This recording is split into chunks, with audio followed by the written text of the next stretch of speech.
जय श्री राम दोस्तों, वॉक पे चर्चा में आपका स्वागत। मोदी जी यूएसए के विजिट पे हैं और फ्रांस के विजिट तो हमने भी जंप यूएसए की जैकेट पहने हुए हैं आज।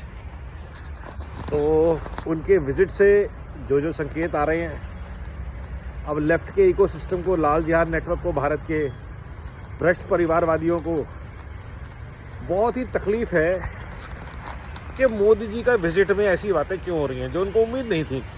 ट्रंप खुशी खुशी मिल रहे हैं, इलॉन मस्क मिल रहे हैं, अभी फ्रांस से होके आए तो फ्रांस के राष्ट्रपति छोड़ने आए, एयरपोर्ट पे नमस्कार कर रहे हैं। और ये लोग अफवाहें फैला रहे थे कि जी मोदी जी को देखो ट्रंप ने बुलाया नहीं अपने शपथ ग्रहण में, भारत की बेइज्जती है, वो तैयार हैं। तो ये जो व्यक्तिगत ताने मारते हैं, उनको ये नहीं पता कि वो व्यक्ति जो है जिसके आप व्यक्तिगत छीटाकशी टिप्पणी करते हैं, उस व्यक्ति का सारी चीज़ राष्ट्र को समर्पित है। उसके विचार, उसका व्यवहार, उसका सारा परिश्रम भारत के हित में, भारत के निर्माण के लिए समर्पित है। तो जब वो जाते हैं और भारत के हित की बात करते हैं और किसी भी तरह से कोई भी CIA या कोई भी ऑर्गेनाइजेशन को बाय आउट नहीं कर पाती, और अब तो वैसे भी सवाल नहीं उठता, तो जो मोदी जी भारत में करना चाह रहे थे वो इलॉन मस्क और ट्रंप यूएस में कर रहे हैं। लेफ्टिस्ट और करप्ट नेटवर्क्स पे क्रैकडाउन, परिवारवाद पे क्रैकडाउन। अब सोचने की बात यह है, अगर मोदी जी वहाँ से इंस्पायर होके आते हैं तो वो क्या करेंगे?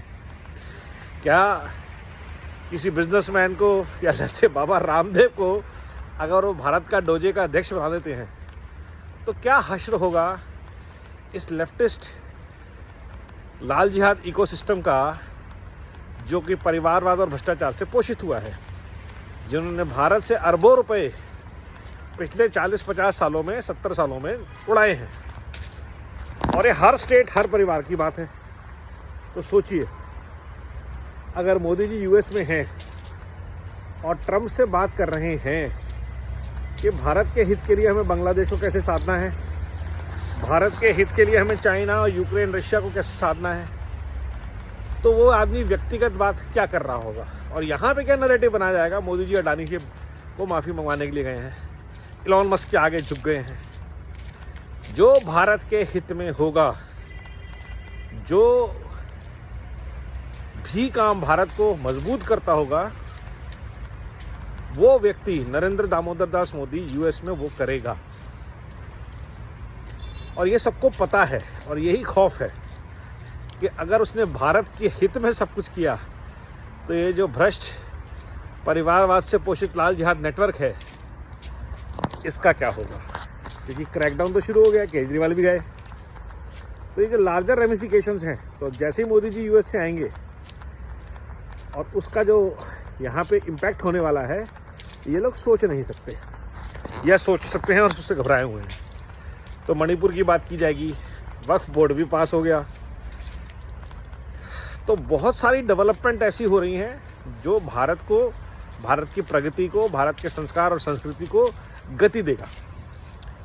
ना सिर्फ भारत में बल्कि विश्व स्तर में जो लोग गलत काम कर रहे हैं भारतीय होने के बावजूद, चाहे इंडिया में चाहे बाहर, उनको सबक सिखाना पड़ेगा, उनको सज़ा मिलेगी। अब चाहे वो इलीगल इमिग्रेंट्स हो, चाहे वो टेररिस्ट हो। और बहुत सारे जो बांग्लादेशी रोहिंग्या इंडिया से होकर इंडिया के आधार बनवा के, पासपोर्ट बनवा के बाहर जा रहे हैं, उनकी भी ढूंढाई होगी।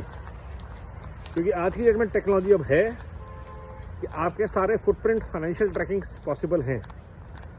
तो I am sure HMO, finance ministry ये सब चीज़ों पे काम कर रही होगी, और आने वाले वक्त में कुछ ही दिन में हमें इस पर भी नतीजे मिलने शुरू होंगे।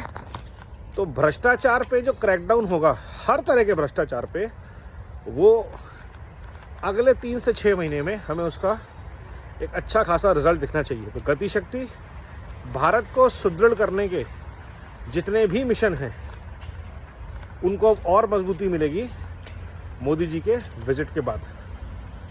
देखते रहिए, और इस भविष्यवाणी को सच होते अपने आंखों से आप प्रत्यक्ष देखेंगे। नमो भारत, वंदे मातरम, जय हिंद।